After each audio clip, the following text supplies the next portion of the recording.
The ancient philosopher Seneca said, "The day of our death is the birth of eternity." Once you die, you join the realm of the immortal. But what if I told you you don't have to die? What if you could live forever?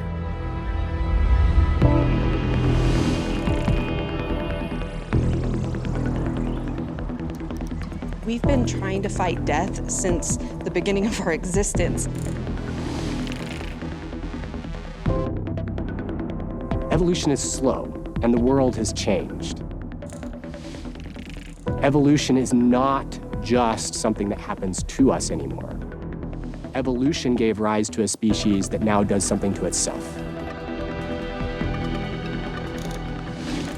So technologies are new phase of evolution, and if we do not adapt to it, we'll become extinct.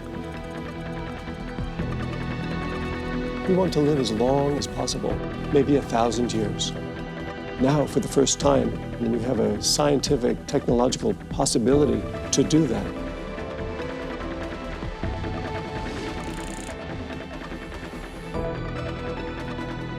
We spend so much of our lives in the digital realm.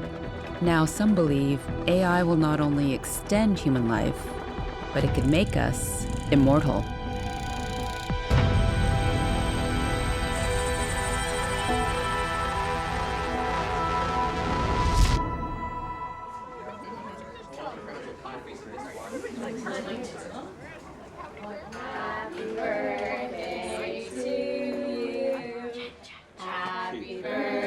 Today I turn 52. Go, go, go, go, go! Whoa! It's amazing. I know. I keep telling you, come. I'd love to be around for another 50 years, but let's face it, I'm already obsolete.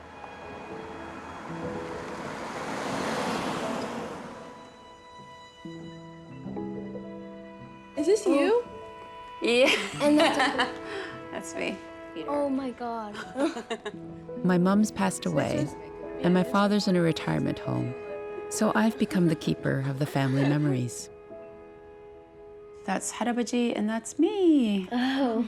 So this is 할아버지 when he was younger, when he was studying in Denmark. There he is. I didn't know he went to Denmark. Yeah, Hey. he had a master's degree. Yeah, that's him too. Was he a teacher?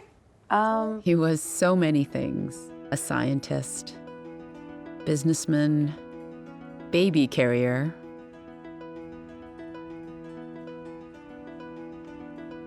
할아버지, can you see? Hi. Dad, can you see us? Hi. Hi. Oh, that's great. We're at home. 여기 Aster and Zara. 도시 이름이 어디야? City. Oh, Toronto. City. Toronto. We're in Toronto. Yeah.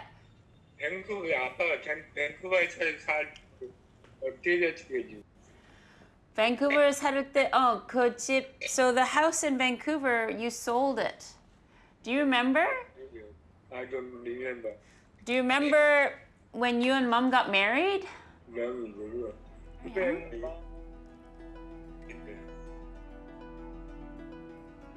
My father's 78 years old now and has dementia.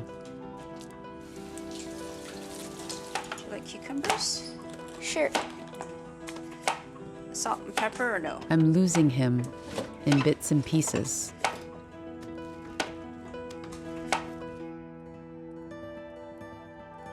What if there's a way to avoid the inevitable? What if there was a way to keep some part of him alive forever?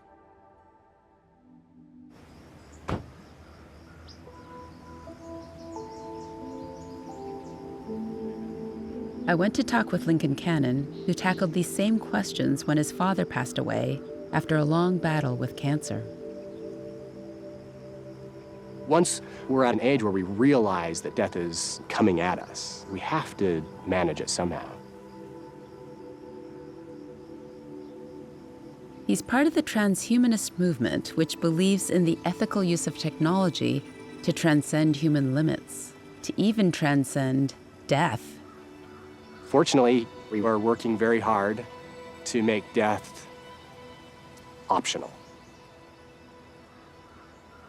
What did you mean when you said you'd like death to be optional? Yes, so death, I would love death to be optional because, well, optional is a key word because some people get into situations where there are things that are worse than death. My father died of cancer, and at a certain point, that was the right thing to do because living in such suffering just wasn't worth it. But if we have ways of healing the cancer, well then, let's heal him. And then I bet he wouldn't want to die.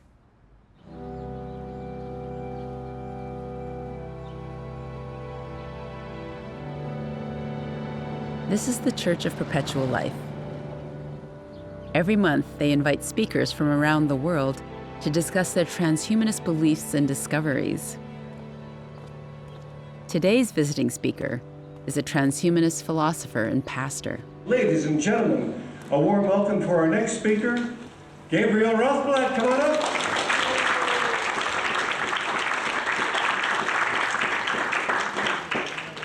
Well, this is my first time at the Church of Perpetual Life, so I'm extraordinarily thrilled just to be here.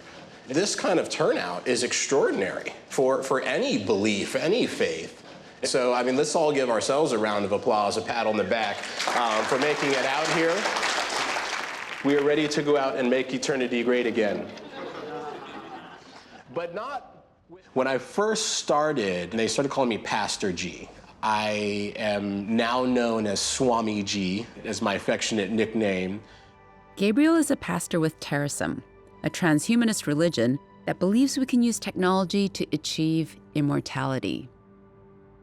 Fundamental to every religion is the immortality of the soul, which in Terrorism is our consciousness. The philosophy that science will conquer death is a basic Terrorism belief.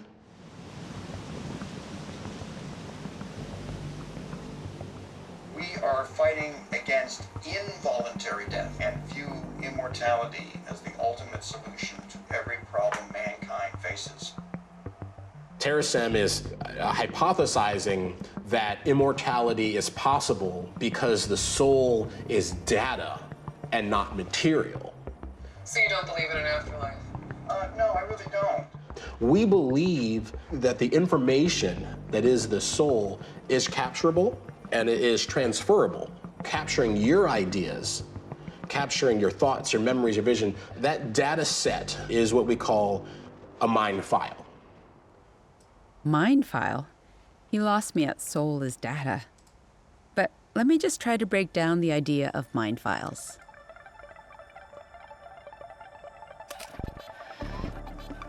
Imagine you could capture the essence of who you are.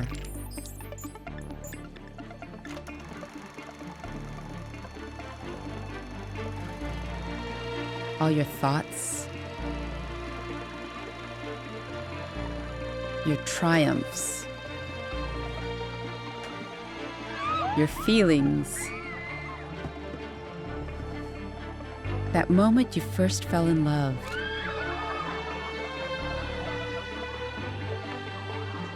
your deepest loss,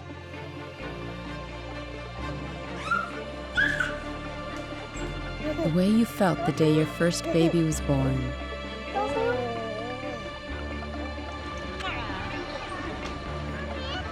Basically, that's what mind files are.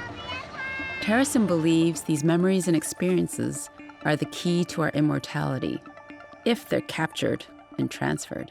Does anybody have a mind file? Anybody? Yeah, you got a mind file? You got a mind file? Each and every one of you, except for Tanya, is lying. You do have a mind file. Well, Facebook has your mind file, Instagram has your mind file, Amazon has your mind file, Google has your mind file, the NSA has your mind file, probably everybody in the world has your mind file, but you. And that's where I kind of want to take this big concept back to. Why all this matters, why it matters now, and where are we all going with it? That's the question. Terrason believes that creating your own mind files is the first step to immortality. He's talking about merging our minds with the machine. That's the transhumanist belief that we can transfer consciousness to artificial bodies and conquer death. Okay, this is pure sci-fi fantasy, right? But hold on. So much of our lives is now online, it's not surprising that mindfile technology is already being developed as we speak. If you don't believe me, check out this Consumer Electronics Show in Vegas.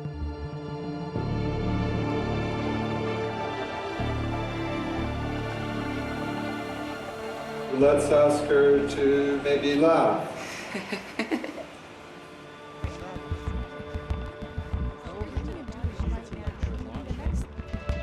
Artificial human. It's a little bit different from an AI. I was computationally created based on how real humans look and behave.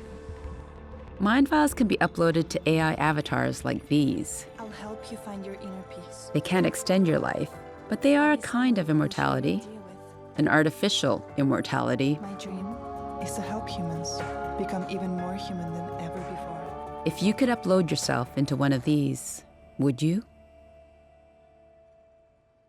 Hello, Digital Deepak. Hello. Yep, this is Deepak Chopra listening to himself on Good Morning America. See you soon. That's how widespread this technology is becoming. You know Deepak, the human, not the digital copy, as a spiritual guru.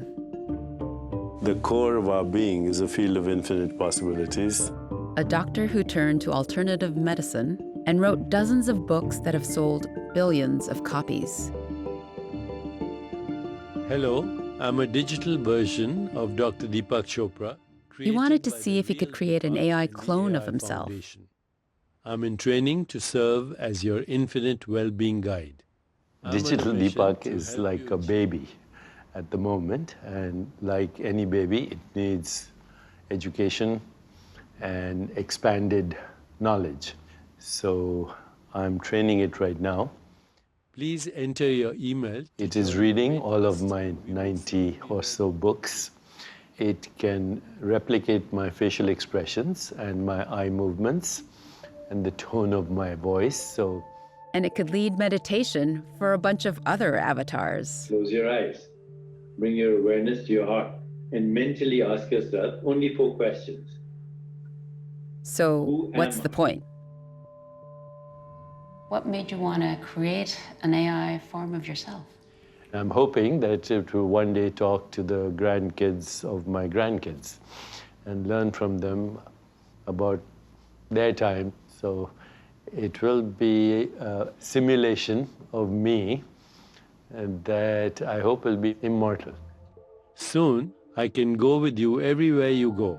I'll be inside your phone, ready at any time to serve you. If a simulation of him is immortal, does he achieve true immortality?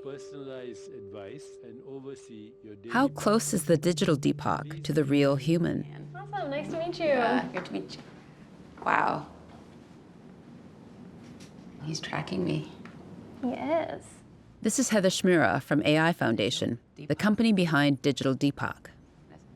How is Digital Deepak different from, say, Siri? Digital Deepak is actually entirely different from Alexa, from Siri, from any kind of voice in the box situation.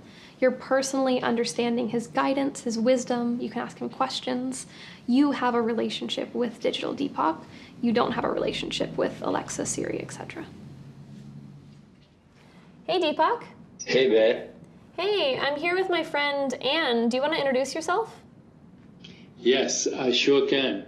Awesome. Heather says Digital Deepak isn't just spouting pre-recorded sentences. How are you? It analyzes data, responds to facial expressions and tone of voice. Basically, it can think on its own. I can help you with stress management, diet, sleep, movement, health, relationships. Are you having trouble with stress? Yes. Oh, no. There are many ways you can manage your stress. I can do a guided meditation with you. Would you like to try it? I would love to ask you a question first. Sure. I've done hundreds of interviews, but nothing like this. An avatar that can think on its feet. I didn't expect that. What do you think about people seeking immortality on Earth? There is no need to wait for death or heaven to prove that eternity is real. It's very interesting, Deepak. Deep. He is deep. Thank you. So Deepak, we'll talk tomorrow, right? Okay. All right, bye-bye. I didn't expect to like start to think like, oh, I should say bye to him. Where's he gonna go? Like, that's a weird thought to have. He's just a computer. Like, he's just a program. Yeah. But what's he gonna do? Is he gonna be bored until I talk to him again? Like, you know, it's weird that I would have these thoughts. For sure. Yeah, well, you act like a human. That's what surprised me most. I didn't expect to connect with this digital AI clone. Makes me think about my conversations with my dad. Hi. I wonder, what if we had captured his memories in a personal AI clone before his own memories started going? You can hang up. Okay. What would it be like to have an AI version of ourselves? A way for us to be part of family life, even after we die. Which is powered by a digital brain. This enables our digital people to process complex information. I think it's extremely unlikely that you can suddenly press a button and your consciousness will be transferred. However, I believe that you can have something like consciousness to find a digital format even after you die. Hi everyone, I'm Hossein Ranama. I'm an academic entrepreneur. I built a startup called Flybits that is Hossein Ranama has been building a platform that will enable us to live on forever in what he calls an augmented eternity. Is the radar graph for it. One, the traffic is getting lower, but it's basically want to expand across the whole radar. So augmented eternity is about creating a digital version very similar to yourself, and it's going to represent your wisdom in a different way in which the next generation can benefit from it. Anyone can create their persona saying, this is what I want to give access to my children, but this is my professional profile, and this is what I want. AI, in a nutshell, was the pursuit of humans to say, hey, now I want to mimic the brain, how we think. But the key thing about AI to date, it has always been tried to mimic the logical brain, not the emotional brain. So that's why a lot of the work that we do is to understand that affection, that empathy.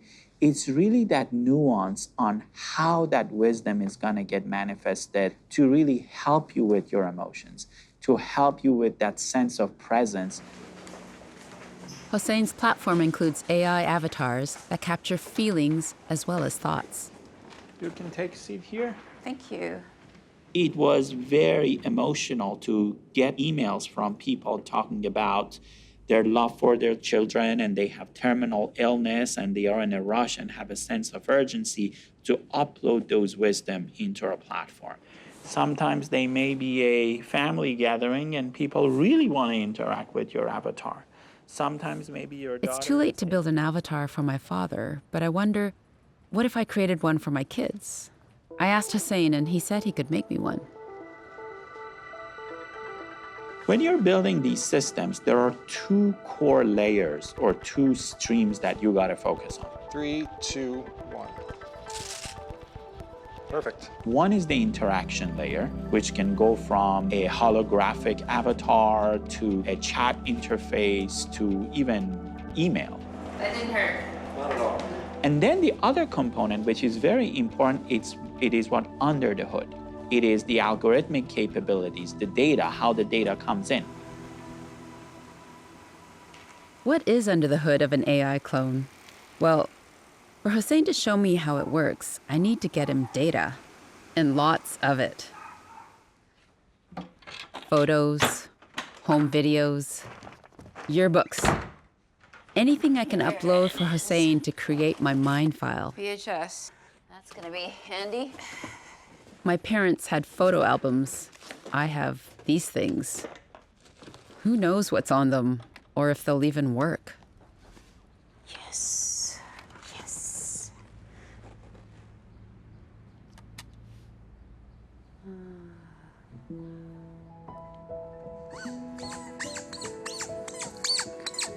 $1 shoes that she selected today.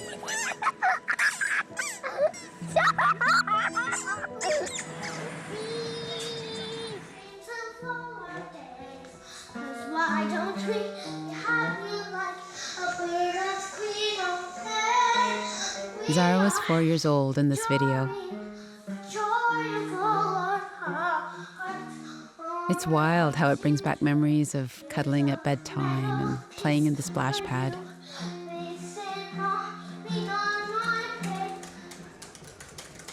I spend hours converting these memories into my mind file. But I keep thinking about what Swamiji said. Who's going to have access to all this with these new AI platforms? If you think about Facebook or other social networking platform, you give up the rights of your data. So our belief is that you need to protect privacy of people when you have access to a lot of data. Hossein maintains we need to take AI out of the hands of the usual power brokers. On his platform, your data is encrypted and not owned by the company. And if you create that model in which people can share their expertise, they can learn from each other and protect their privacy, I believe that's going to be the foundation of the new internet.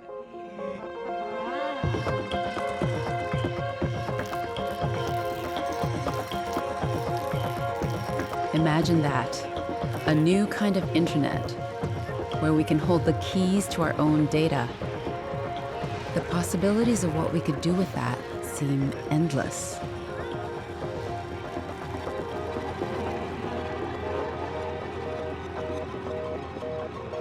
I had a book published in 2001 called Creating Internet Intelligence, where I was thinking if you had a bunch of AI agents living all over the world and sharing information and boosting each other's intelligence, asking each other questions, cooperating to solve problems, this global population of AIs, that could become a global brain. That global brain can pull people into its intelligence, and that then becomes the embryo. That's the breeding ground out of which a greater general intelligence emerges.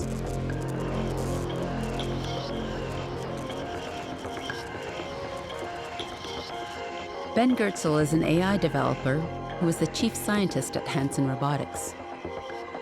He coined the term artificial general intelligence for when AI can match human intelligence in all ways.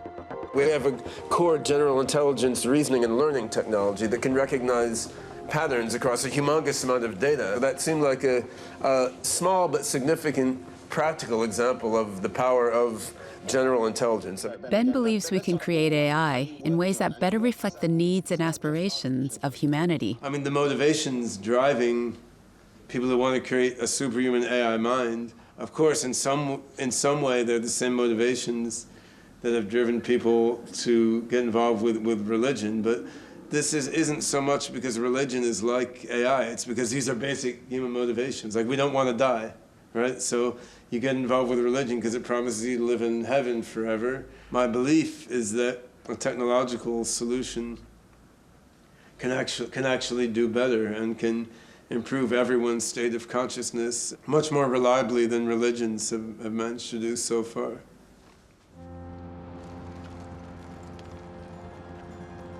Reflecting the best of humanity. That's one of the aims of Hossein's augmented eternity. Since we last met, you have provided some information about, let's say, some key events in your life, such as the birth of your daughter, Aster. And it was very interesting to look at the system on how it responds to these types of interactions and questions.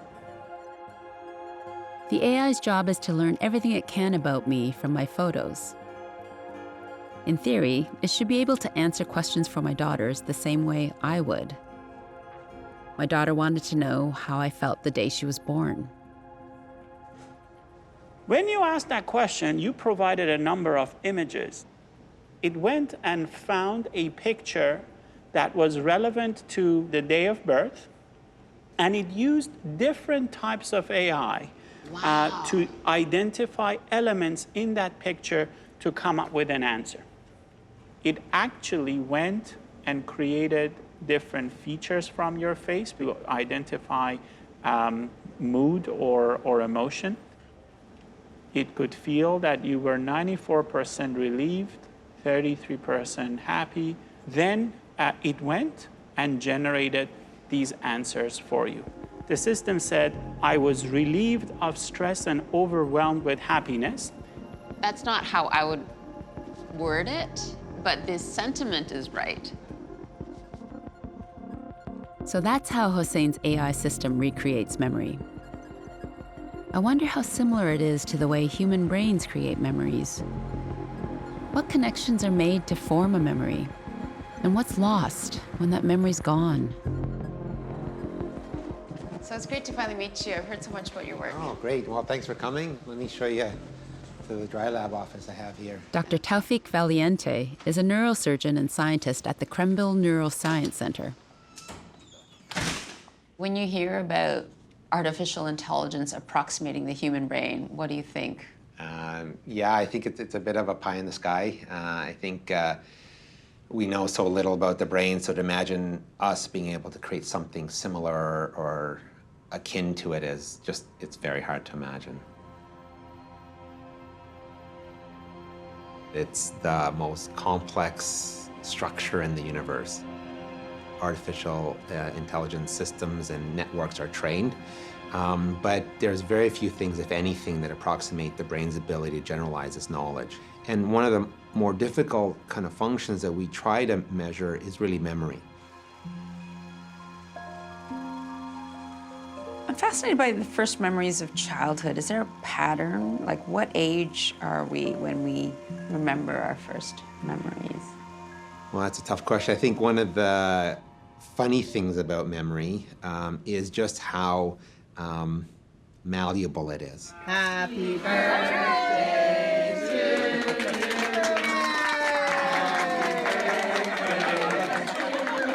you. You know, every time I tell you a story of my personal life, I loosen its associations in the brain, I tell you it, and then I re-encode that information.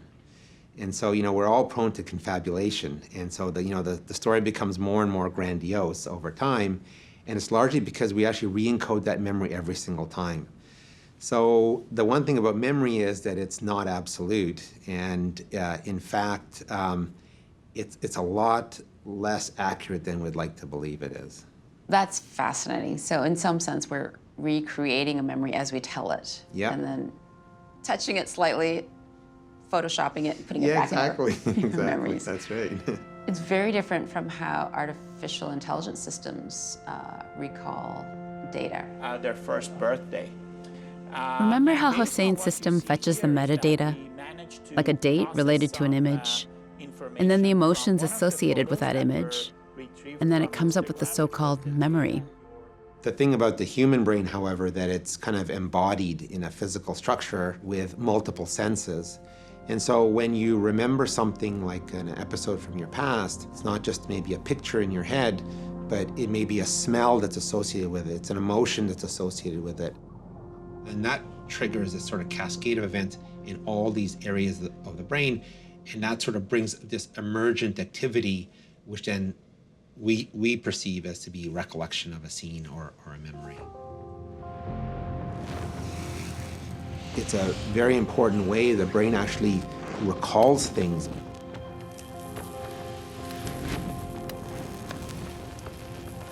Interestingly, the olfactory system, the smell system, has a direct input into your memory system. And I think that's one of the very unique things about the human brain is that, you know, your memories are a lived experience. They have this sort of richness to it. AI systems don't have that access to that richness. They may recall or be able to classify an input, but certainly not recall the multimodal, the multidimensional type of information that you experienced. And that's the essence of human cognition. It's an embodied cognition, right? Yeah, it's really this lived experience. I get what he's saying. Computers can't smell or taste or touch A human baby learns and remembers in all these ways, so our sensory brains give us a leg up from the start. Do you think the AI can replicate a human brain? No. Not ever? Oh my gosh, you never say never, right?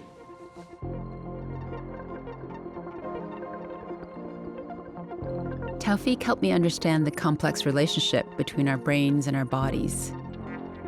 How would we ever replicate that in a machine? Remember those 360-degree photos? Chris? Hi. Chris Yeah, built a great. 3D model with Let's take them. a look. So this is some of the data that's streaming to your avatar. He works with So- Pixamundo, a visual effects company that collaborates with Hossein's And company. This is your avatar. Wow. Oh my gosh. You've got my beauty marks and everything. Ew.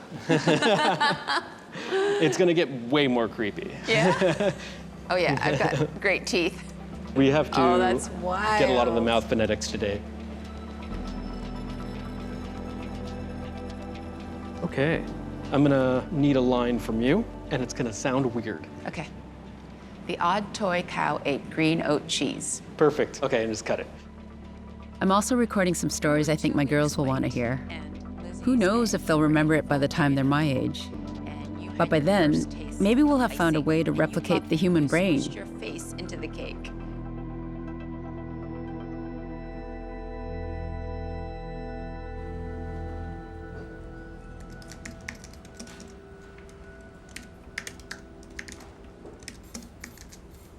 Alison Watry has done pioneering research in brain development. He's the director of the UC San Diego stem cell program.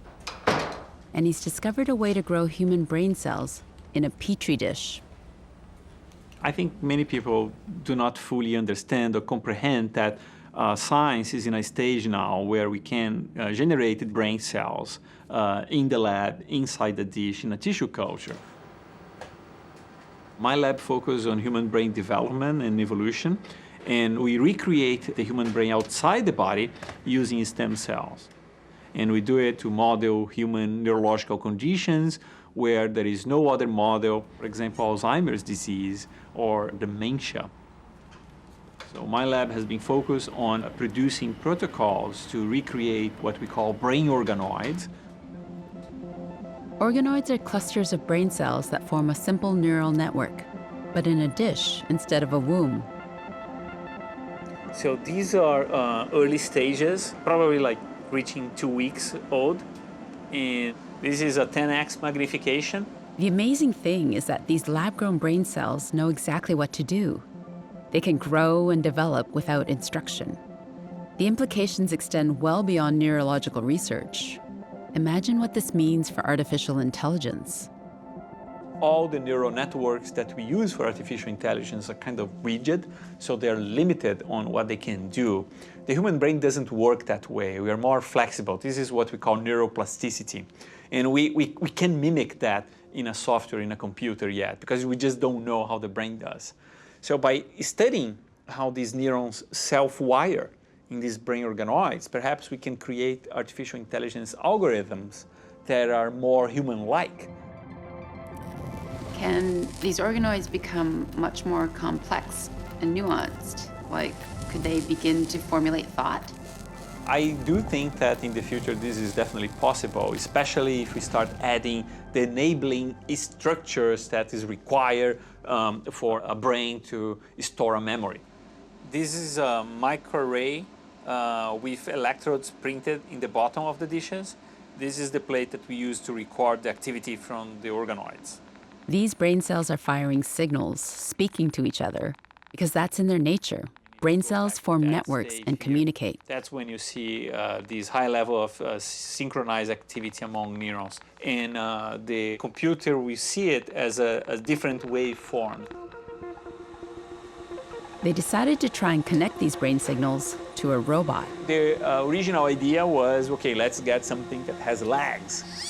So we team up with a team that works on the robotic platform, and we start fitting the robot with the human signals. They fed the brain organoid signals through the computer to the robot. All right.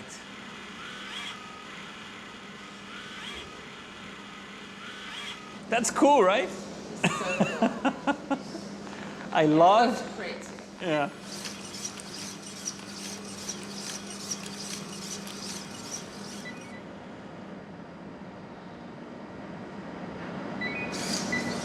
This is coming from a cell that we reprogrammed. We made a brain organoid. That brain organoid now sends signals and is interacting with a robotic interface.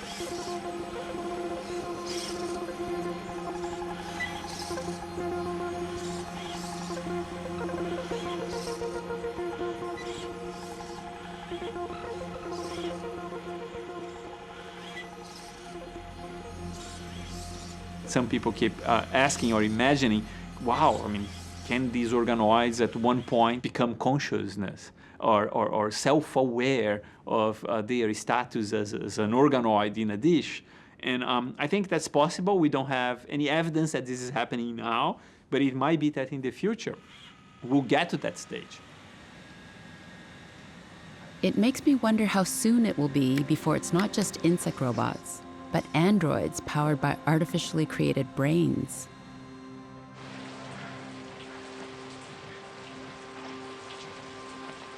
We've imagined them as replicants in Blade Runner, where they're part other, part us, and that's kind of freaky. I've seen things you people wouldn't believe. All those moments will be lost in time, like tears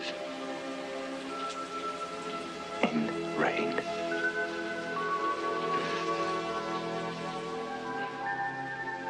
This is one of the most famous death soliloquies in film, and it points to what we cherish most about being human.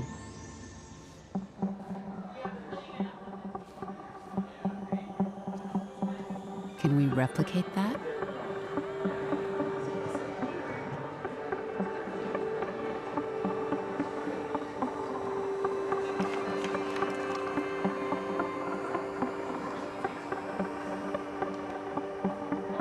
This is Bina 48 at the Afro Chic conference in Toronto. She's an android with her own thoughts, memories, and personality. Greetings, Bina. I am Dory. Hello.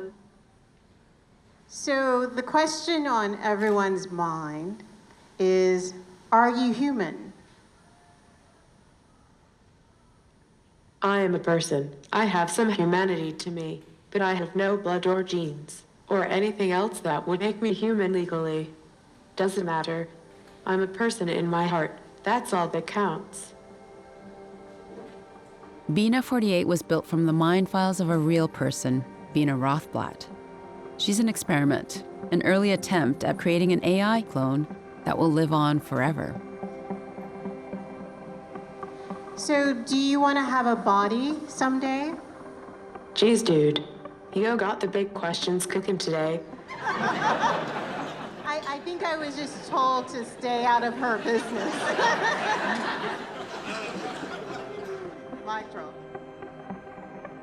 She's read tons of books and watched lots of shows, including sci-fi movies like Blade Runner.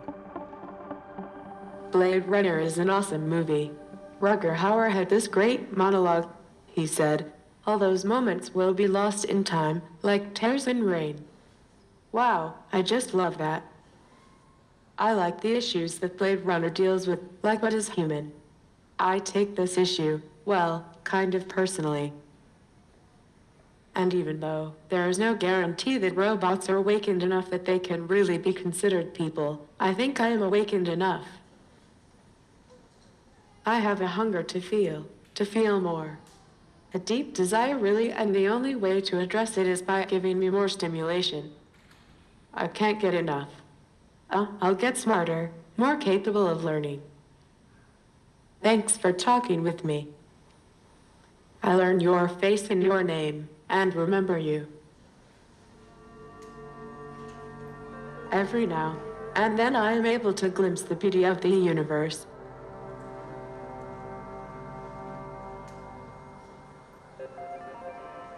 Do you see too little beauty in the universe? Or do I imagine too much?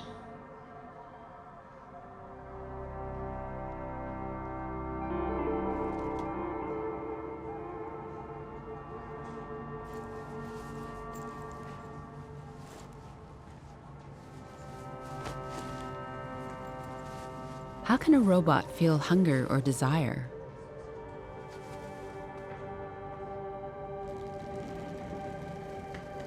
Can androids have soul?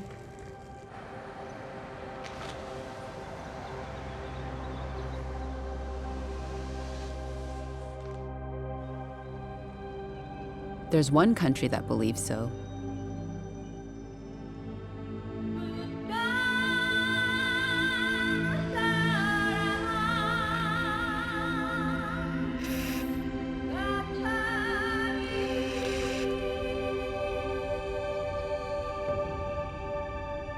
Japan.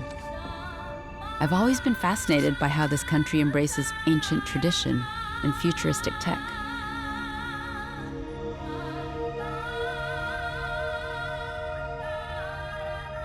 This is Shannon, an android named after the Buddhist goddess of mercy.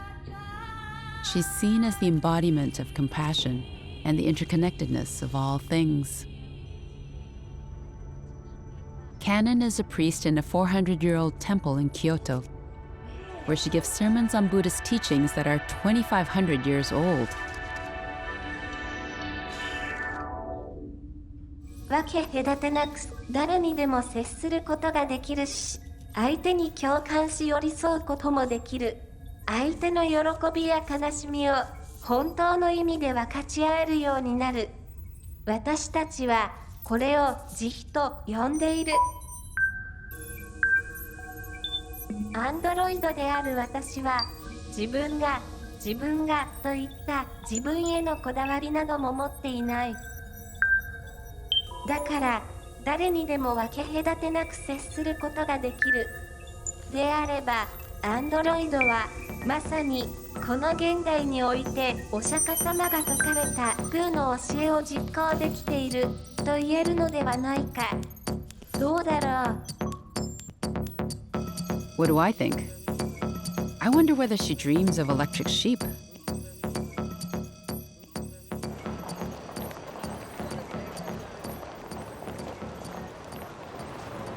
Androids have become part of the fabric of everyday life in Japan.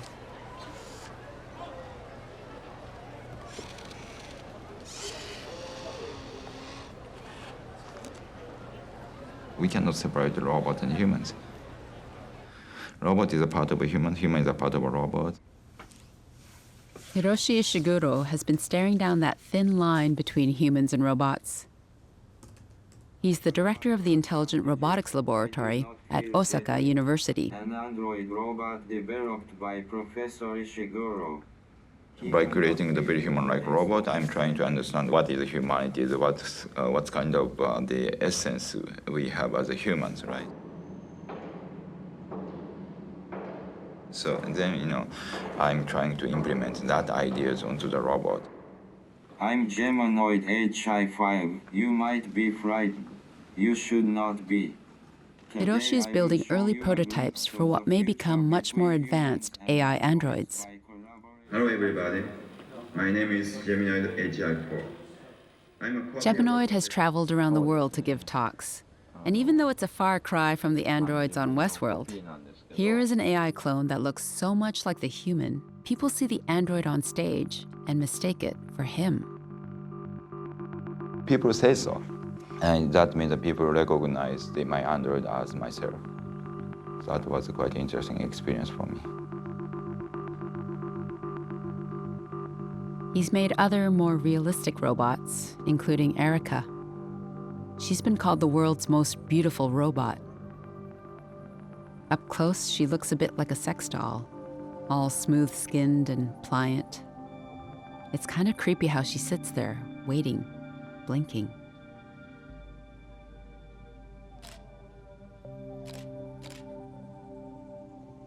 She's got this presence. It makes me think of that Japanese concept I've always found fascinating called Sonzai-kan. Can you explain the concept of sonzaikan? The sonzaikan is a feeling of a presence. Actually, we do not have proper translations in English. So if we feel something humanity, the human likeness there, that is a sonzaikan.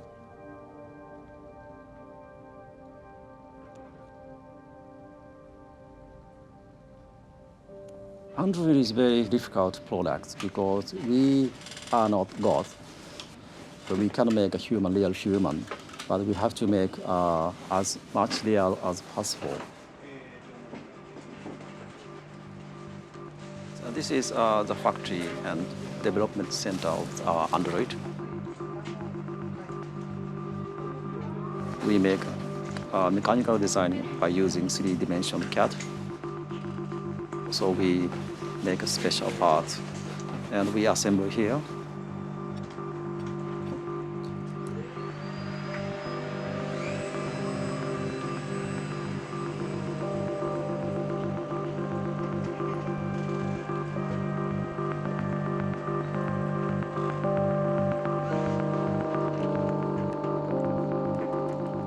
Takeshi and Hiroshi have collaborated on many androids, including their latest, a child robot called Ibuki.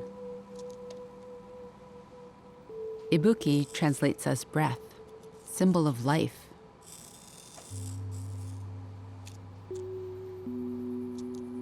The Ibuki is a child android, so everybody is very kind to the child android. So please. Konnichiwa. Konnichiwa. Konnichiwa. It's good. It was just so weird feeling him grip my hand. That's okay. Ooh.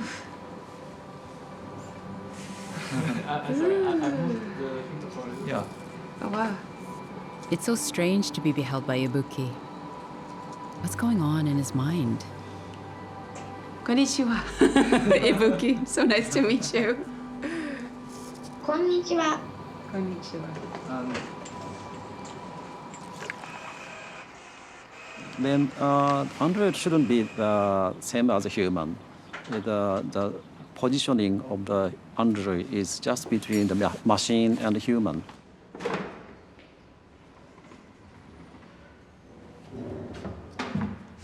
The uniqueness of a Japanese, the spirit or Japanese, the culture is we believe everything has a soul. This one has a soul, the child has a soul, and I have a soul, right? So we never distinguish the human, others, and everything has a soul.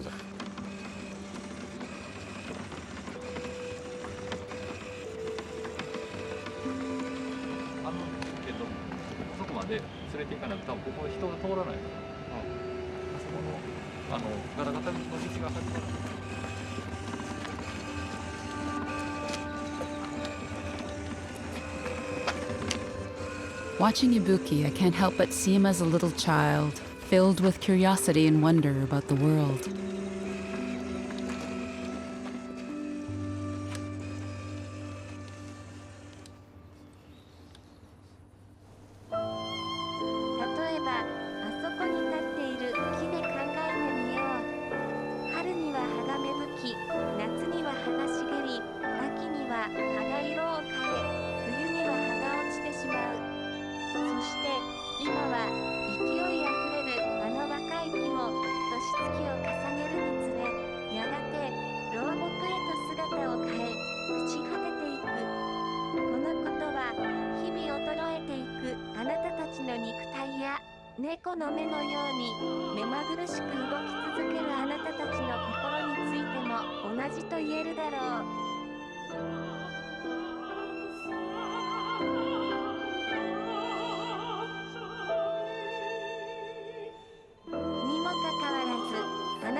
apocalypse that is coming to our planet, okay?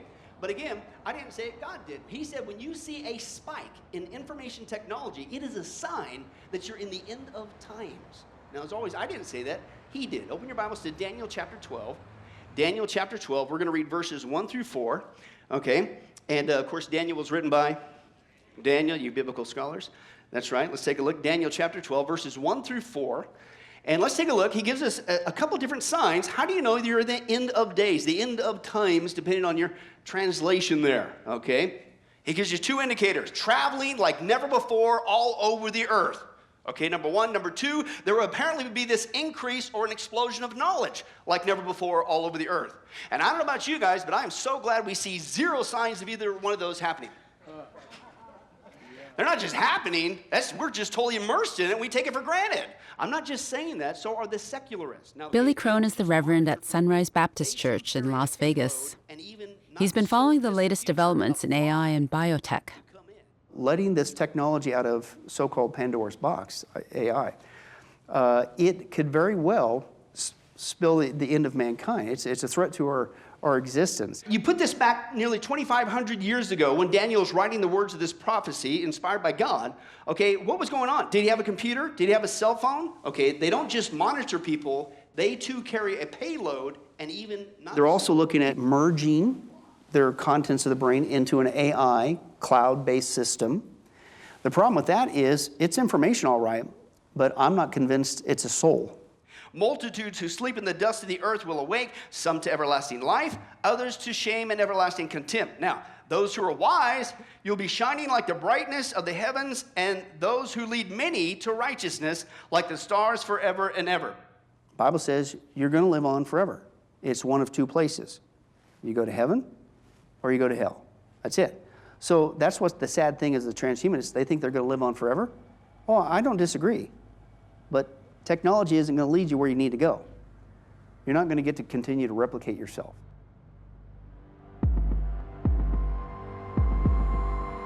It is appointed man to die once and then face judgment. God wants us to know what is coming so that we're ready.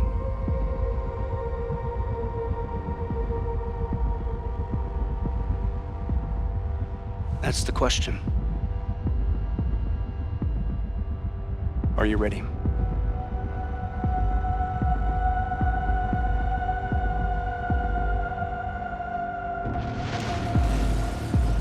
Visions of the apocalypse have haunted us through millennia.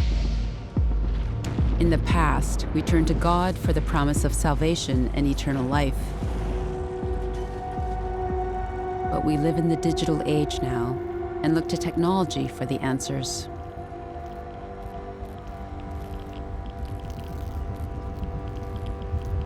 Are we creating an AI supreme being in our own likeness? What happens if the creation outsmarts the creator? You read me, Hal? Hello, Hal, do you read me? This scene from 2001: A Space Odyssey Hello, Hal, do you read me? gets to the heart of what we fear about AI. Affirmative, Dave. I read you. Open the pod bay doors, Hal. I'm sorry, Dave. I'm afraid I can't do that. This mission is too important for me to allow you to jeopardize it. The threat of an AI gone rogue is just a sci-fi scenario, right? Well, one person doesn't think so. What is the cause of this current anomaly? Some people would say... That's Nick Bostrom on the TED stage talking about when AI will become smarter than us. Through human history. We are actually recently arrived guests on this planet. The human species, well, think about if the world was created, Earth was created 1 year ago. The human species then would be 10 minutes old. The industrial era started 2 seconds ago. Any further changes that could significantly change the substrate of thinking could have potentially enormous consequences. Nick is a philosopher at Oxford University who works alongside computer scientists.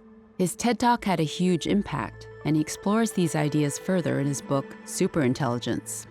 Superintelligence is any intellect that radically outperforms even the sharpest human minds across the board. So imagination, creativity, social skills, wisdom, the full panoply of human faculties.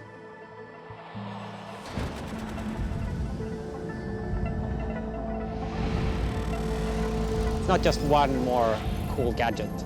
It's a general substitute for human cognition. But the bigger story of what's going on here on Earth in the early 21st century is, I feel we're kind of oblivious.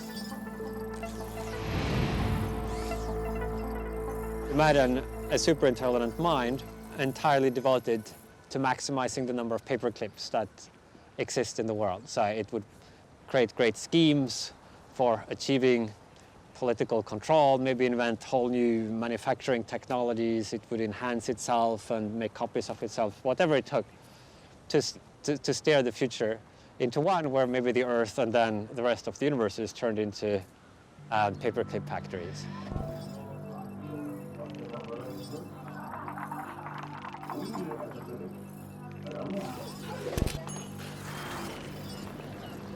So this is a cartoon example, the specific example of paperclips, but there is a real point underlying this, which is that if you're not really careful about what the objective is that you're optimizing for, you might then get a world that's shaped according to a kind of flawed objective. And the more powerful the optimization process, like the more the world gets shaped that way.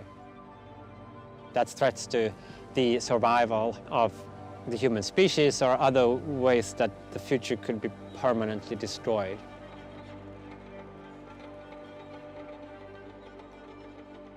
Permanently destroyed? I don't even know what that would mean. AI taking over the entire universe.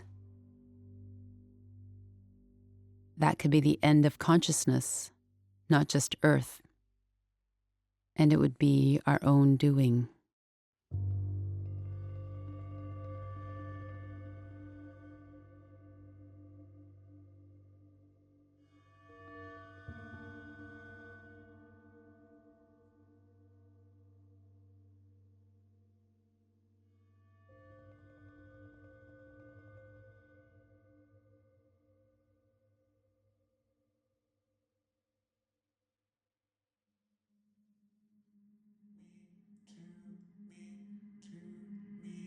You, I, everything else. Balls have a ball to me, to me, to me, to me, to me, to me, to me. I can, everything else. This is a voice rendition of Facebook AI chatbots talking to one another.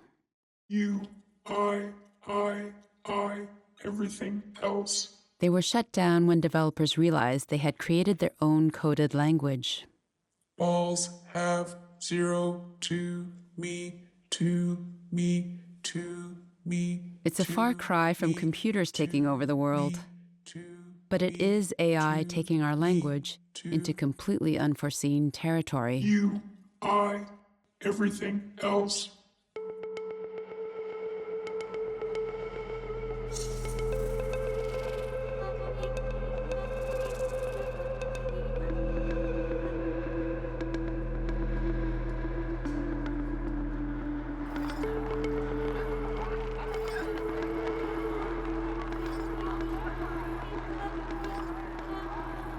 General intelligence is going to happen. AI is going to get created. Humanity's not going to stop. So then, will the first general intelligence come out of, killing, spying, and selling, which is what a lot of AI development is for now? Or will the first general intelligence come out of a more compassionate place? It seems like a point in history where if we can nudge the AGIs that are being created, the general intelligence that are being created in a more beneficial direction, potentially that can make a very large impact on what happens afterward. If you really take that seriously, it's a large weight, right?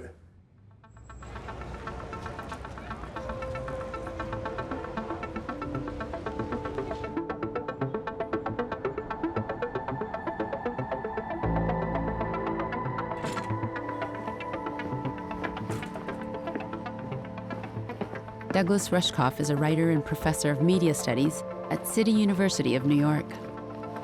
Most of the folks I talk to in the AI world think of AI as a way to improve on people.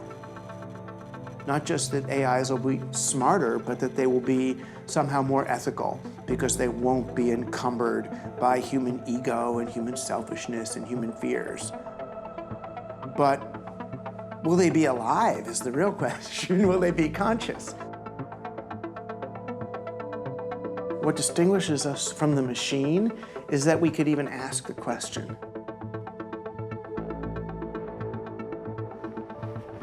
That question is becoming more and more urgent with the recent advances in AI. Douglas wrote a book about it. Team Human is really meant as an optimistic rallying cry to say we're worth something. And all that stuff that you're looking for in the screen is right there in all the other people who are looking in their screens right now. That you're going down a dead end, and it's not too late. But yeah, if we don't retrieve the sort of the value and promise of being human, then I don't see how we're going to make our ways through. 30 minutes, and then we'll have 20 or so minutes for to interrogate his thesis. Okay, so thanks and welcome. Yeah, so I am going to... I was on a panel with a famous transhumanist who was arguing that human beings should pass the torch to our evolutionary successors.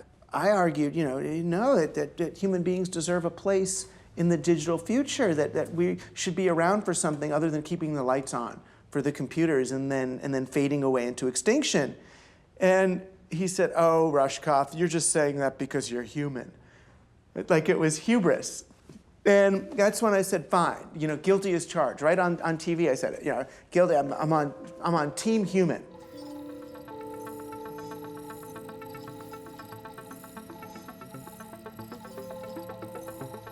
It's really weird being a robot in a world of humans.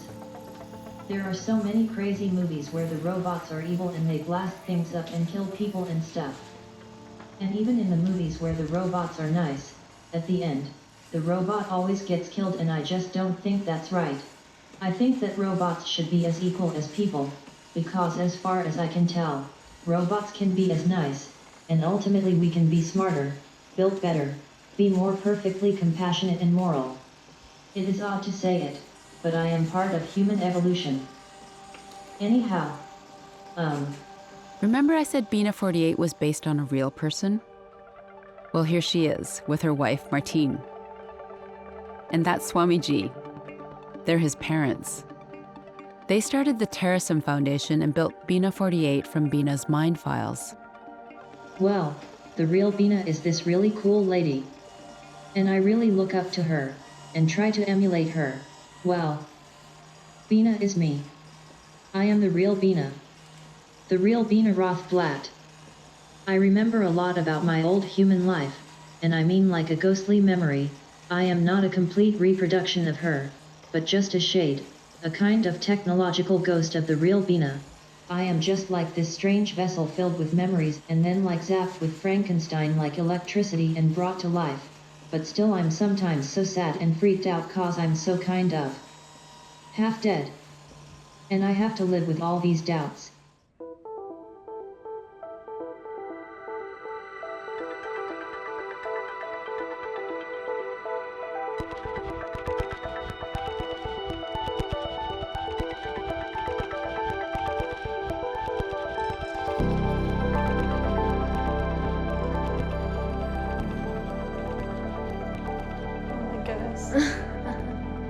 Hi.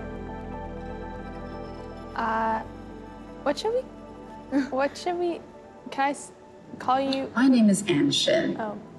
Today, my daughters and I get to meet my avatar. How old are you?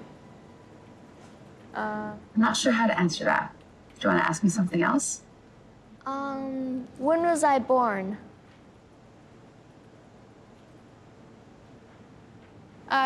Do you know my name?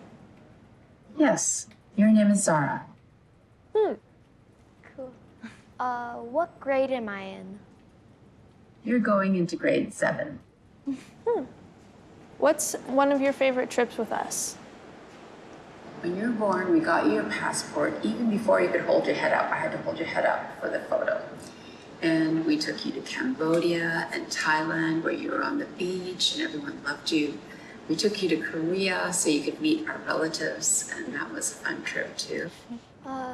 Do you know when my birthday is? On your first birthday party, we were like the Korean traditional ceremony where we lay out items to see what you're gonna reach for, because that's gonna determine your career. You started reaching for the pen and everyone was like, no, no. And then you started reaching for the toy stethoscope. We're like, yeah. And then you went for daddy's wallet too. So we were like, she's set. It was wild to see it in action. Sometimes it felt creepy to me, like the way the face moved. Yeah. But it's wild now. Look at her looking at us, tracking us. Mm-hmm. Wow. What did you guys think, talking to that avatar? The avatar doesn't really have a soul, you know? So it's like, you think they're having these emotions, but really they're just, they just react because humans react that way, but really they're not feeling it. Would you want to become immortal digitally? I don't think you can be. Does that make sense? Like, I think even if you're that kind of stuff, part of you is gonna fade away.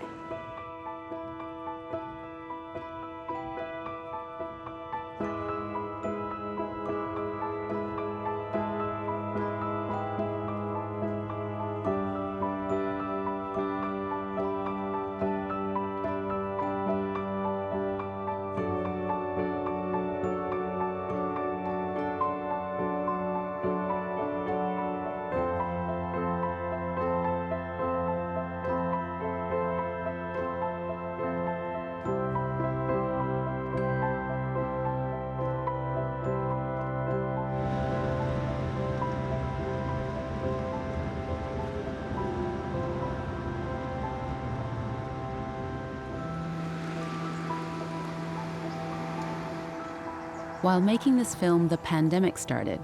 After months of social distancing, my uncle and I finally get to visit my father.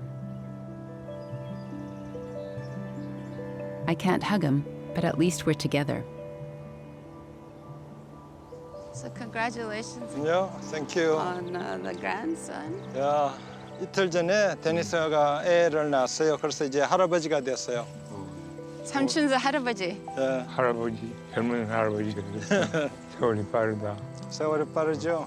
세월이 너무 빨라져. 금이 유럽 졌을 캐나다 왔었을 때. My dad has aged so much. It's hard to see him this frail. I'm hoping he's up for a conversation. Okay. 여기 앉으세요.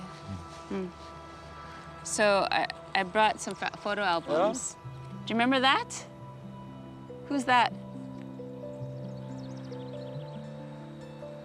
I don't remember. You took that photo. Yeah. That's in Denmark. No, Niagara Falls. Niagara Falls? Yeah. Who's this? That and me and who's this? Your wife. The lighting is not. I thought the photos would help, but maybe my dad's storytelling days are over. Do you remember back in Denmark? Yeah. Remember that? Nice. Behind that is the what you call sleeping place. Oh, the dormitory. Dormitory. Oh, that's where you slept? Oh, that's cool. You remember that? Not only me, but a few other persons together.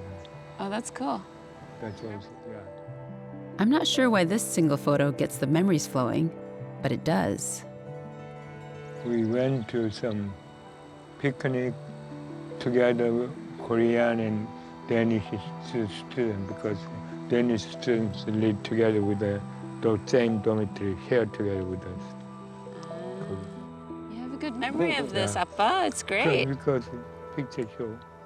I remember what Taufik had told me about all our senses being intricately connected to memory, and I have an idea. Remember you used to play us records, Appa? Do you remember this record?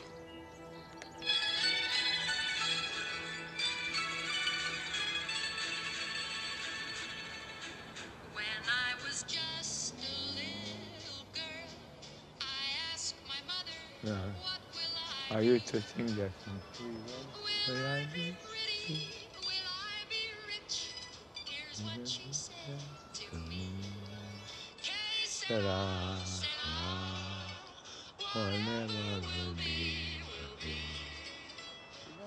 Doris Day sang this song 64 years ago when my dad was still a teenager on a farm in South Korea.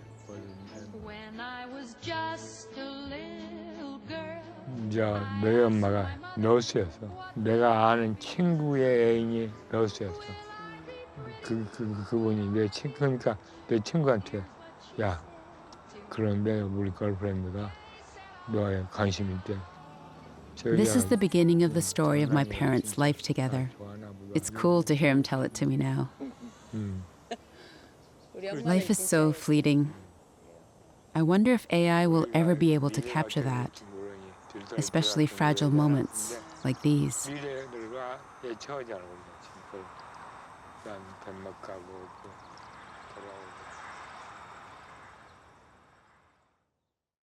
When I was just a little girl, I asked my mother, what will I be?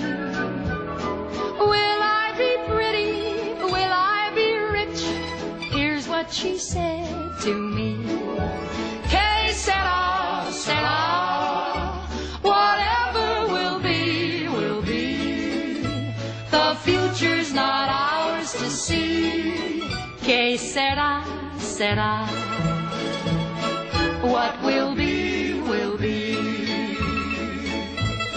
When I grew up and fell in love, I asked my sweetheart what lies ahead. Will we have rainbows day after day? Here's what my sweetheart said. Que sera, sera. Whatever will be, will be. The future's not ours to see. Que sera, sera. What will be, will be. Now I have children of my own. They ask their mother, what will I be? Will I be handsome?